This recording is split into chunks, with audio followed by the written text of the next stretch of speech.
Memoirs of Sherlock Holmes by Sir Arthur Conan Doyle. Adventure 5. The Musgrave Ritual. An anomaly which often struck me in the character of my friend Sherlock Holmes was that, although in his methods of thought he was the neatest and most methodical of mankind, and although also he affected a certain quiet primness of dress, he was none the less in his personal habits one of the most untidy men that ever drove a fellow lodger to distraction. Not that I am in the least conventional in that respect myself. The rough-and-tumble work in Afghanistan, coming on the top of a natural bohemianism of disposition, has made me rather more lax than befits a medical man. But with me there is a limit, and when I find a man who keeps his cigars in the coal-scuttle, his tobacco in the toe-end of a Persian slipper, and his unanswered correspondence transfixed by a jackknife into the very centre of his wooden mantelpiece, then I begin to give myself virtuous airs. I have always held, too, that pistol practice should be distinctly an open-air pastime, and when Holmes, in one of his queer humours, would sit in an armchair with his hair trigger and 100 Boxer cartridges and proceed to adorn the opposite wall with a patriotic V.R. done in bullet pox, I felt strongly that neither the atmosphere nor the appearance of our room was improved by it. Our chambers were always full of chemicals and of criminal relics which had a way of wandering into unlikely positions and of turning up in the butter dish or in even less desirable places. But his papers were my great crooks. He had a horror of destroying documents, especially those which were connected with his past cases, and yet it was only once in every year or two that he would muster energy to docket and arrange them. For, as I have mentioned somewhere in these incoherent memoirs, the outbursts of passionate energy when he performed the remarkable feats with which his name is associated were followed by reactions of lethargy during which he would lie about with his violin and his books hardly moving save from the sofa to the table. Thus, month after month, his papers accumulated until every corner of the room was stacked with bundles of manuscript which were on no account to be burned, and which could not be put away save by their owner. One winter's night, as we sat together by the fire, I ventured to suggest to him that, as he had finished pasting extracts into his commonplace book, he might employ the next 2 hours in making our room a little more habitable. He could not deny the justice of my request, so, with a rather rueful face, he went off to his bedroom, from which he returned presently, pulling a large tin box behind him. This he placed in the middle of the floor, and squatting down upon a stool in front of it, he threw back the lid. I could see that it was already a third full of bundles of paper tied up with red tape into separate packages. "There are cases enough here, Watson," said he, looking at me with mischievous eyes. "I think that if you knew all that I had put in this box, you would ask me to pull out some instead of putting others in." "These are the records of your early work, then?" I asked. I have often wished that I had notes of those cases. "Yes, my boy, these were all done prematurely before my biographer had come to glorify me." He lifted bundle after bundle in a tender, caressing sort of way. "They're not all successes, Watson," said he, "but there are some pretty little problems among them. Here's the record of the Tarleton murders, and the case of Vanbury, the wine merchant, and the adventure of the old Russian woman, and the singular affair of the aluminum crutch, as well as a full account of Ricoletti of the club foot and his abominable wife. And here, now, this really is something a little recherche." He dived his arm down to the bottom of the chest, and brought up a small wooden box with a sliding lid, such as the children's toys are kept in. From within it he produced a crumpled piece of paper, an old-fashioned brass key, a peg of wood with a ball of string attached to it, and 3 rusty old discs of metal. "Well, my boy, what do you make of this lot?" he asked, smiling at my expression. "It is a curious collection." "Very curious, and the story that hangs round it will strike you as being more curious still." "These relics have a history, then?" "So much so that they are history." "What do you mean by that?" Sherlock Holmes picked them up one by one and laid them along the edge of the table. Then he reseated himself in his chair and looked them over with a gleam of satisfaction in his eyes. "These," said he, "are all that I have left to remind me of the adventure of the Musgrave ritual." I had heard him mention the case more than once, though I had never been able to gather the details. "I should be so glad," said I, "if you would give me an account of it." "And leave the letter as it is?" he cried mischievously. Your tardiness won't bear much strain after all, Watson, but I should be glad that you should add this case to your annals, for there are points in it which make it quite unique in the criminal records of this, or, I believe, of any other country. A collection of my trifling achievements would certainly be incomplete which contained no account of this very singular business. You may remember how the affair of the Glorious Scott and my conversation with the unhappy man whose fate I told you of first turned my attention in the direction of the profession which has become my life's work. You see me now when my name has become known far and wide, and when I am generally recognized both by the public and by the official force as being a final court of appeal in doubtful cases. Even when you knew me first at the time of the affair which you have commemorated in A Study in Scarlet, I had already established a considerable, though not a very lucrative connection. You can hardly realize, then, how difficult I found it at first, and how long I had to wait before I succeeded in making any headway.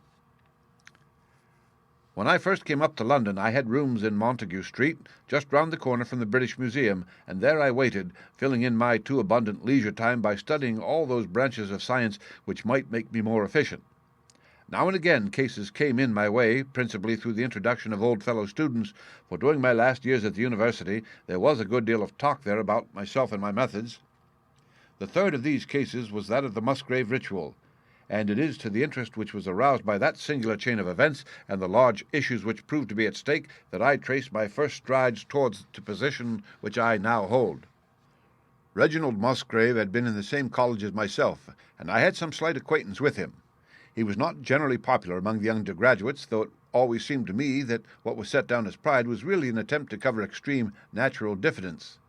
In appearance he was a man of exceedingly aristocratic type, thin, high-nosed, and large-eyed, with languid and yet courtly manners. He was indeed a scion of one of the very oldest families in the kingdom, though his branch was a cadet one which had separated from the northern Musgraves some time in the 16th century and had established itself in western Sussex, where the manor house of Hurlstone is perhaps the oldest inhabited building in the country. Something of his birthplace seemed to cling to the man, and I never looked at his pale, keen face or the poise of his head without associating him with grey archways and mullioned windows and all the venerable wreckage of a feudal keep. Once or twice we drifted into talk, and I can remember that more than once he expressed a keen interest in my methods of observation and inference. For 4 years I had seen nothing of him until one morning he walked into my room in Montague Street. He had changed little, was dressed like a young man of fashion, he was always a bit of a dandy, and preserved the same quiet, suave manner which had formerly distinguished him. "How has all gone with you, Musgrave?" I asked, after we had cordially shaken hands. "You probably heard of my poor father's death," said he. "He was carried off about 2 years ago. Since then I have of course had the Hurlstone estates to manage, and as I am a member for my district as well, my life has been a busy one. But I understand, Holmes, that you are turning to practical ends those powers with which you used to amaze us." "Yes," said I have taken to living by my wits." "I am delighted to hear it, for your advice at present would be exceedingly valuable to me. We've had some very strange doings at Hurlstone, and the police have been able to throw no light upon the matter. It is really the most extraordinary and inexplicable business." You can imagine with what eagerness I listened to him, Watson, for the very chance for which I had been panting during all those months of inaction seemed to have come within my reach. In my inmost heart I believed that I could succeed where others failed, and now I had the opportunity to test myself. "Pray let me have the details," I cried. Reginald Musgrave sat down opposite to me and lit the cigarette which I had pushed towards him. "You must know," said he, "that though I am a bachelor, I have to keep up a considerable staff of servants at Hurlstone, for it is a rambling old place, and takes a good deal of looking after. I preserve too, and in the pheasant months I usually have a house party, so that it would not do to be short-handed. Altogether there are 8 maids, the cook, the butler, 2 footmen, and a boy. The garden and the stables, of course, have a separate staff. Of these servants, the one who had been the longest in our service was Brunton, the butler. He was a young schoolmaster out of place when he was first taken up by my father, but he was a man of great energy and character, and he soon became quite invaluable in the household. He was a well-grown, handsome man with a splendid forehead, and though he has been with us for 20 years, he cannot be more than 40 now. With his personal advantages and his extraordinary gifts, for he can speak several languages and play nearly every musical instrument. It is wonderful that he should have been satisfied so long in such a position, but I suppose that he was comfortable and lacked energy to make any change. The butler of Hurlstone is always a thing that is remembered by all who visit us. But this paragon has one fault. He is a bit of a Don Juan, and you can imagine that for a man like him it is not a very difficult part to play in a quiet country district. When he was married it was all right, but since he has been a widower we have had no end of trouble with him. A few months ago we were in hopes that he was about to settle down again, for he had become engaged to Rachel Howells, our second housemaid. But he has thrown her over since then and taken up with Janet Tregellis, the daughter of the head gamekeeper. Rachel, who is a very good girl, but of an excitable Welsh temperament, had a sharp touch of brain fever, and goes about the house now, or did until yesterday, like a black-eyed shadow of her former self. That was our first drama at Hurlstone, but a second one came to drive it from our minds, and it was prefaced by the disgrace and dismissal of Butler Brunton. This was how it came about. I have said that the man was intelligent, and this very intelligence has caused his ruin, for it seems to have led to an insatiable curiosity about things which did not in the least concern him. I had no idea of the lengths to which this would carry him until the merest accident opened my eyes to it. I have said that the house is a rambling one. One day last week, on Thursday night to be more exact, I found that I could not sleep, having foolishly taken a cup of strong café noir after my dinner. After struggling against it until 2 in the morning, I felt that it was quite hopeless, so I rose and lit the candle with the intention of continuing a novel which I was reading. The book, however, had been left in the billiard-room, so I pulled on my dressing-gown and started off to get it. In order to reach the billiard-room, I had to descend a flight of stairs, and then to cross the head of a passage which led to the library and the gun-room. You can imagine my surprise when, as I looked down this corridor, I saw a glimmer of light coming from the open door of the library. I had myself extinguished the lamp and closed the door before coming to bed. Naturally, my first thought was of burglars. The corridors at Hurlstone have their walls largely decorated with trophies of old weapons. From one of these I picked a battle-axe, and then, leaving my candle behind me, I crept on tiptoe down the passage and peeped in at the open door. Brunton, the butler, was in the library. He was sitting fully dressed in an easy-chair with a slip of paper which looked like a map upon his knee, and his forehead sunk forward upon his hand in deep thought. I stood dumb with astonishment, watching him from the darkness. A small taper on the edge of the table shed a feeble light which sufficed to show me that he was fully dressed. Suddenly, as I looked, he rose from his chair, and walking over to a bureau at the side, he unlocked it and drew out one of the drawers. From this he took a paper, and returning to his seat, he flattened it out beside the taper on the edge of the table and began to examine it with minute attention. My indignation at this calm examination of our family documents overcame me so far that I took a step forward, and Brunton, looking up, saw me standing in the doorway. He sprang to his feet, his face turned livid with fear, and he thrust into his breast the chart-like paper which he had been originally studying. "So," said I, "this is how you repay the trust which we have reposed in you. You will leave my service tomorrow." He bowed me with the look of a man who is utterly crushed, and slunk past me without a word. The taper was still on the table, and by its light I glanced to see what the paper was which Brunton had taken from the bureau. To my surprise, it was nothing of any importance at all, but simply a copy of the questions and answers in the singular old observance called the Musgrave ritual. It is a sort of ceremony peculiar to our family, which each Musgrave for centuries past has gone through on his coming of age, a thing of private interest and perhaps of some little importance to the archaeologist, like our own blazonings and charges, but of no practical use whatsoever. "We had better come back to the paper afterwards," said I. "If you think it really necessary," he answered, with some hesitation. To continue my statement, however, I relocked the bureau, using the key which Brunton had left, and I had turned to go when I was surprised to find that the butler had returned and was standing before me. "Mr. Musgrave, sir," he cried in a voice which was hoarse with emotion, "I can't bear disgrace, sir. I have always been proud above my station in life, and disgrace would kill me. My blood will be on your head, sir. It will indeed, if you drive me to despair. If you cannot keep me after what has passed, then for God's sake let me give you notice and leave in a month, as if of my own free will. I could stand that, Mr. Musgrave, but not to be cast out before all the folk that I know so well." "You don't deserve such consideration, Brunton," I answered. "Your conduct has been most infamous. However, as you have been a long time in the family, I have no wish to bring public disgrace upon you. A month, however, is too long. Take yourself away in a week, and give what reason you like for going."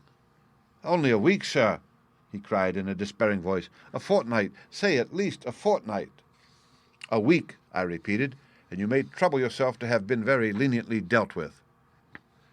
He crept away, his face sunk upon his breast like a broken man, while I put out the light and returned to my room. For 2 days after this, Brunton was most assiduous in his attention to his duties. I made no allusion to what had passed, and waited with some curiosity to see how he would cover his disgrace. On the third morning, however, he did not appear, as was his custom, after breakfast, to receive my instructions for the day. As I left the dining-room, I happened to meet Rachel Howells, the maid. I have told you that she had only recently recovered from an illness, and was looking so wretchedly pale and wan that I remonstrated with her for being at work. "You should be in bed," I said. "Come back to your duties when you are stronger." She looked at me with so strange an expression that I began to suspect that her brain was affected. "I am strong enough, Mr. Musgrave," said she. "We will see what the doctor says," I answered. "You must stop work now, and when you go downstairs, just say that I wish to see Brunton." "The butler is gone," said she. "Gone? Gone where?" "He is gone. No one has seen him. He is not in his room. Oh, yes, he is gone. He is gone." She fell back against the wall with shriek after shriek of laughter, while I, horrified at this sudden hysterical attack, rushed to the bell to summon help. The girl was taken to her room, still screaming and sobbing, while I made inquiries about Brunton. There was no doubt about it that he had disappeared. His bed had not been slept in, he had been seen by no one since he had retired to his room the night before, and yet it was difficult to see how he could have left the house, as both windows and doors were found to be fastened in the morning. His clothes, his watch, and even his money were in his room, but the black suit which he usually wore was missing. His slippers, too, were gone, but his boots were left behind. Where, then, could Butler Brunton have gone in the night, and what could have become of him now? Of course we searched the house from cellar to garret, but there was no trace of him. It is, as I have said, a labyrinth of an old house, especially the original wing, which is now practically uninhabited. But we ransacked every room and cellar without discovering the least sign of the missing man. It was incredible to me that he could have gone away leaving all his property behind him, and yet where could he be? I called in the local police, but without success. Rain had fallen on the night before, and we examined the lawn and the paths all round the house, but in vain. Matters were in this state when a new development quite drew our attention away from the original mystery. For 2 days Rachel Howells had been so ill, sometimes delirious, sometimes hysterical, that a nurse had been employed to sit up with her at night. On the third night after Brunton's disappearance, the nurse, finding her patient sleeping nicely, had dropped into a nap in the armchair when she awoke in the early morning to find the bed empty, the window open, and no signs of the invalid. I was instantly aroused, and with the 2 footmen started off at once in search of the missing girl. It was not difficult to tell the direction which she had taken, for starting from under her window we could follow her footmarks easily across the lawn to the edge of the mare, where they vanished close to the gravel path which leads out of the grounds. The lake there is 8 feet deep, and you can imagine our feelings when we saw that the trail of the poor demented girl came to an end at the edge of it. Of course we had the drags at once, and set to work to recover the remains, but no trace of the body could we find. On the other hand, we brought to the surface an object of a most unexpected kind. It was a linen bag which contained within it a mass of old rusted and discolored metal and several dull-colored pieces of pebble or glass. This strange find was all that we could get from the mare, and, although we made every possible search and inquiry yesterday, we know nothing of the fate either of Rachel Howells or of Richard Brunton. The county police are at their wits' end, and I have come up to you as a last resource. You can imagine, Watson, with what eagerness I listened to this extraordinary sequence of events, and endeavored to piece them together, and to devise some common thread upon which they might all hang. The butler was gone, the maid was gone. The maid had loved the butler, but had afterwards had cause to hate him. She was of Welsh blood, fiery and passionate. She had been terribly excited immediately after his disappearance. she had flung into the lake a bag containing some curious contents. These were all factors which had to be taken into consideration, and yet none of them got quite to the heart of the matter. What was the starting point of this chain of events? There lay the end of this tangled line. "I must see that paper, Musgrave," said I, "which this butler of yours thought it worth his while to consult, even at the risk of the loss of his place." "It is rather an absurd business, this ritual of ours," he answered, "but it has at least the saving grace of antiquity to excuse it. I have a copy of the questions and answers here if you care to run your eye over them." He handed me the very paper which I have here, Watson, and this is the strange catechism to which each Musgrave must submit when he came to man's estate. I will read you the questions and answers as they stand. Whose was it? His who is gone. Who shall have it? He who will come. Where was the sun? Over the oak. Where was the shadow? Under the elm. How was it stepped? North by 10 and by 10, east by 5 and by 5, south by 2 and by 2, west by 1 and by 1, and so under. What shall we give for it? All that is ours. Why should we give it? For the sake of the trust. The original has no date, but is in the spelling of the middle of the 17th century, remarked Musgrave. I am afraid, however, that it can be of little help to you in solving this mystery. At least, said I, it gives us another mystery, and one which is even more interesting than the first. It may be that the solution of the one may prove to be the solution of the other. You will excuse me, Musgrave, if I say that your butler appears to me to have been a very clever man, and to have had a clearer insight than 10 generations of his masters. I hardly follow you, said Musgrave. The paper seems to me to be of no practical importance. But to me it seems immensely practical, and I fancy that Brunton took the same view. He had probably seen it before that night on which you caught him. It is very possible. We took no pains to hide it.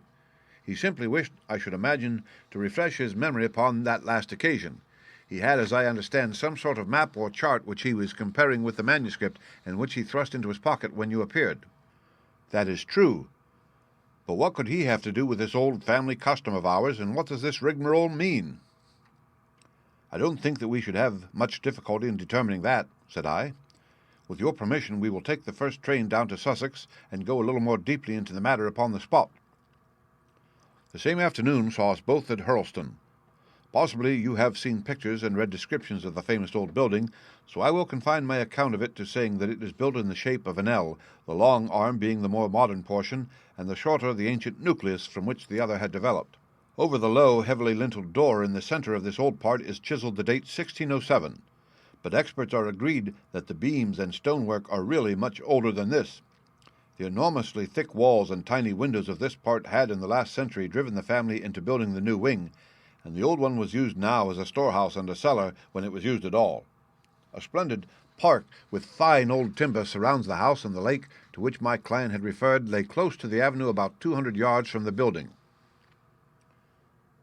I was already firmly convinced, Watson, that there were not 3 separate mysteries here, but one only, and that if I could read the Musgrave ritual aright, I should hold in my hand the clue which would lead me to the truth concerning both the butler Brunton and the maid Howells.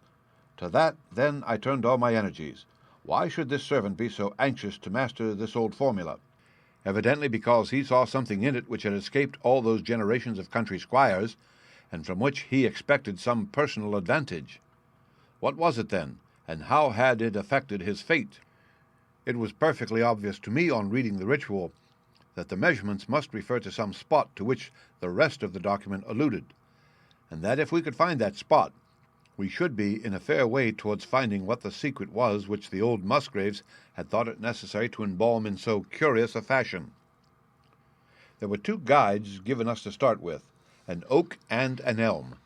As to the oak, there could be no question at all. Right in front of the house, upon the left-hand side of the drive, there stood a patriarch among oaks, one of the most magnificent trees that I have ever seen. That was there when your ritual was drawn up, said I, as we drove past it. "It was there at the Norman Conquest, in all probability," he answered. "It has a girth of 23 feet. "Have you any old elms?" I asked. "There used to be a very old one over yonder, but it was struck by lightning 10 years ago, and we cut down the stump." "You can see where it used to be?" "Oh, yes." "There are no other elms?" "No old ones, but plenty of beeches." "I should like to see where it grew." We had driven up in a dog-cart, and my client led me away at once, without our entering the house, to the scar on the lawn where the elm had stood. It was nearly midway between the oak and the house. My investigation seemed to be progressing. "I suppose it is impossible to find out how high the elm was?" I asked. "I can give you it at once. It was 64 feet. "How do you come to know it?" I asked in surprise. "When my old tutor used to give me an exercise in trigonometry, it always took the shape of measuring heights. When I was a lad, I worked out every tree and building in the estate." This was an unexpected piece of luck. My data were coming more quickly than I could have reasonably hoped. "Tell me," I asked, "did your butler ever ask you such a question?" Reginald Musgrave looked at me in astonishment. "Now that you call it to my mind," he answered, "Brunton did ask me about the height of the tree some months ago in connection with some little argument with the groom." This was excellent news, Watson, for it showed me that I was on the right road.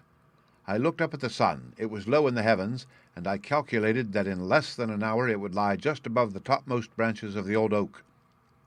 One condition mentioned in the ritual would then be fulfilled, and the shadow of the elm must mean the farther end of the shadow, otherwise the trunk would have been chosen as the guide.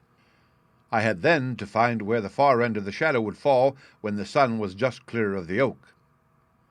"That must have been difficult, Holmes, when the elm was no longer there." "Well, at least I knew that if Brunton could do it, I could also. Besides, there was no real difficulty. I went with Musgrave to his study and whittled myself this peg, to which I tied this long string with a knot at each yard. Then I took 2 lengths of a fishing rod, which came to just 6 feet, and I went back with my client to where the elm had been. The sun was just grazing the top of the oak.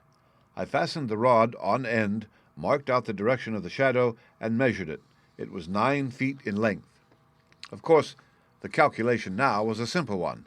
If a rod of 6 feet threw a shadow of 9, a tree of 64 feet would throw one of 96, and the line of the one would of course be the line of the other. I measured out the distance, which brought me almost to the wall of the house, and I thrust a peg into the spot.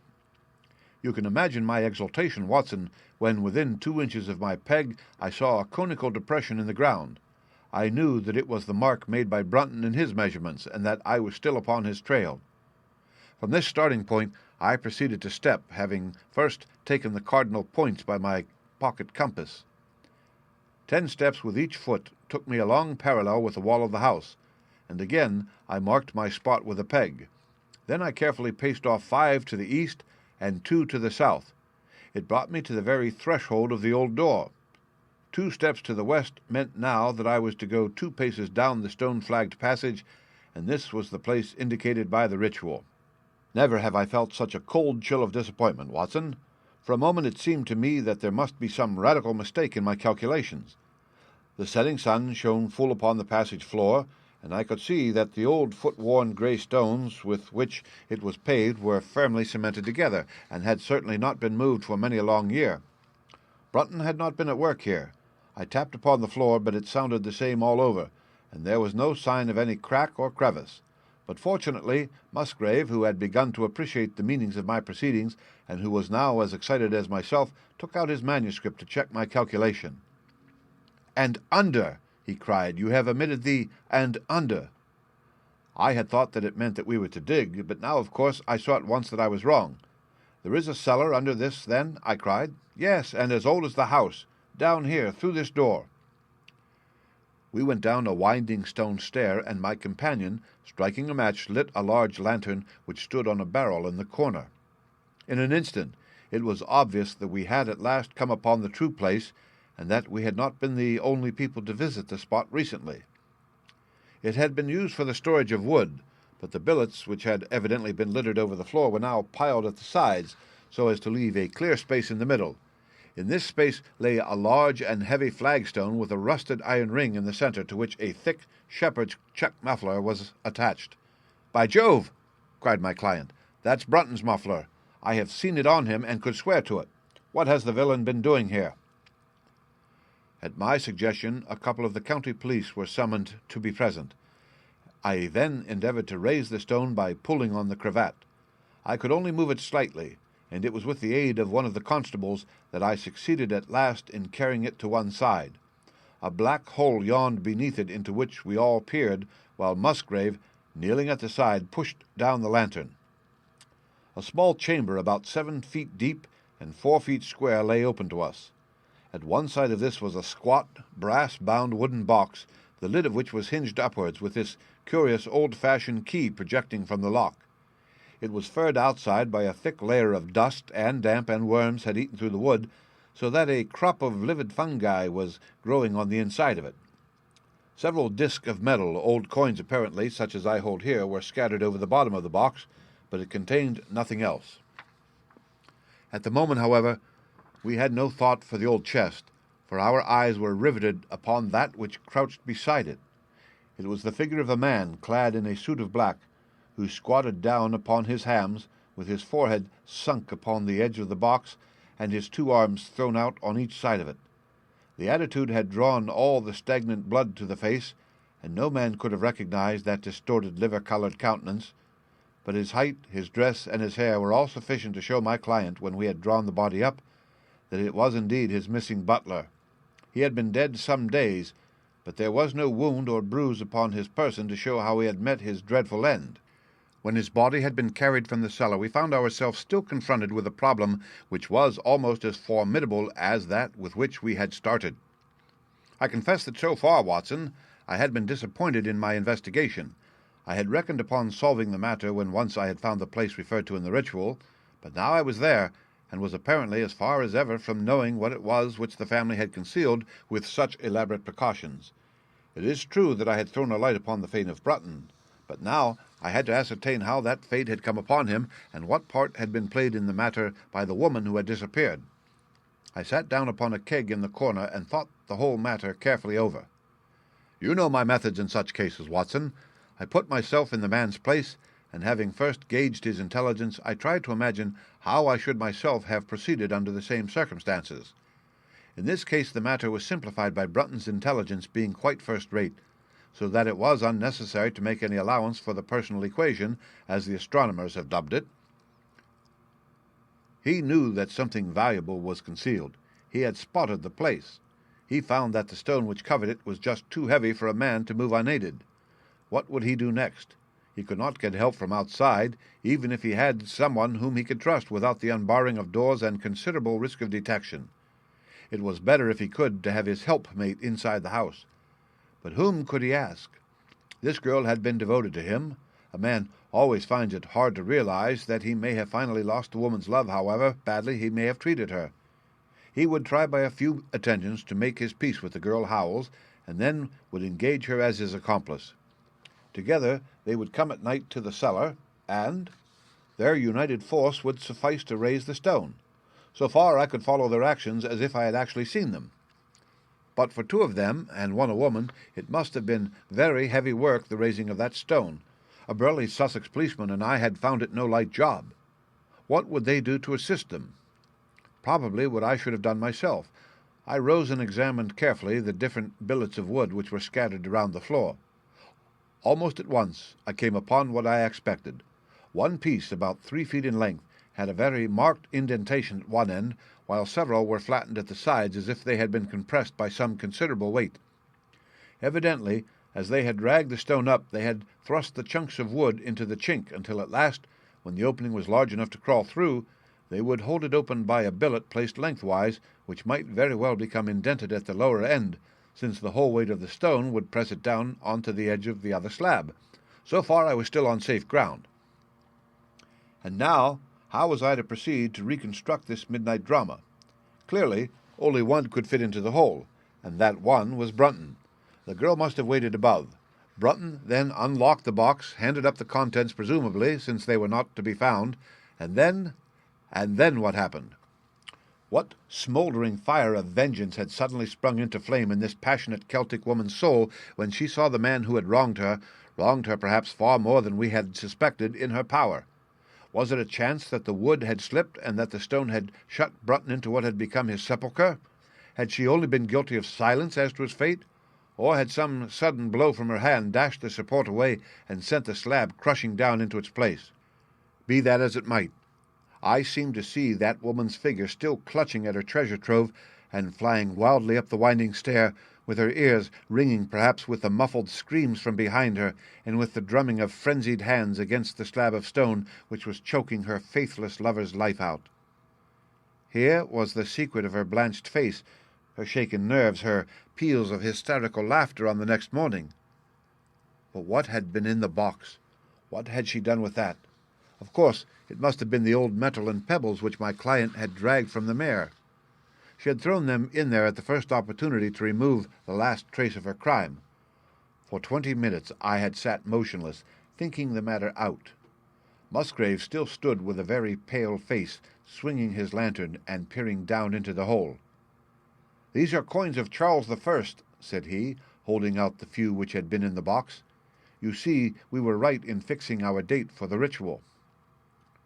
"We may find something else of Charles I," I cried, as the probable meaning of the first two questions of the ritual broke suddenly upon me.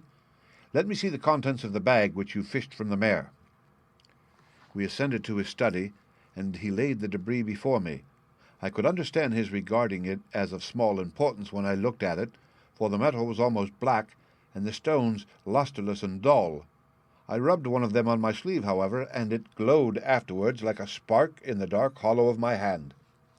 The metalwork was in the form of a double ring, but it had been bent and twisted out of its original shape. "You must bear in mind," said I, "that the royal party made head in England even after the death of the king, and that when they at last fled, they probably left many of their most precious possessions buried behind them, with the intention of returning for them in more peaceful times. My ancestor, Sir Ralph Musgrave, was a prominent cavalier, and the right-hand man of Charles II in his wanderings," said my friend. "Ah, indeed," I answered. "Well, now, I think that really should give us the last link that we wanted. I must congratulate you on coming into the possession, though in rather a tragic manner, of a relic which is of great intrinsic value, but of even more greater importance as an historical curiosity." "What is it, then?" he gasped in astonishment. "It is nothing less than the ancient crown of the kings of England." "The crown?" "Precisely. Consider what the ritual says. How does it run? Whose was it? His who is gone. That was after the execution of Charles. Then, who shall have it? He who will come. That was Charles II, whose advent was already foreseen. There can, I think, be no doubt that this battered and shapeless diadem once encircled the brows of the royal Stuarts." "And how came it in the pond?" "Ah, that is a question that will take some time to answer." And with that I sketched out to him the whole long chain of surmise and of proof which I had constructed. The twilight had closed in, and the moon was shining brightly in the sky before my narrative was finished.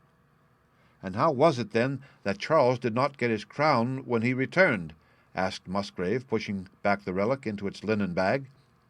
"Ah, there you lay your finger upon the one point which we shall probably never be able to clear up.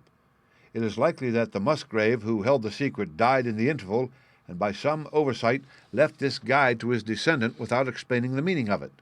From that day to this, it has been handed down from father to son, until at last it came within reach of a man who tore its secret out of it and lost his life in the venture." "And that's the story of the Musgrave ritual, Watson. They have the crown down at Hurlstone, though they had some legal bother and a considerable sum to pay before they were allowed to retain it.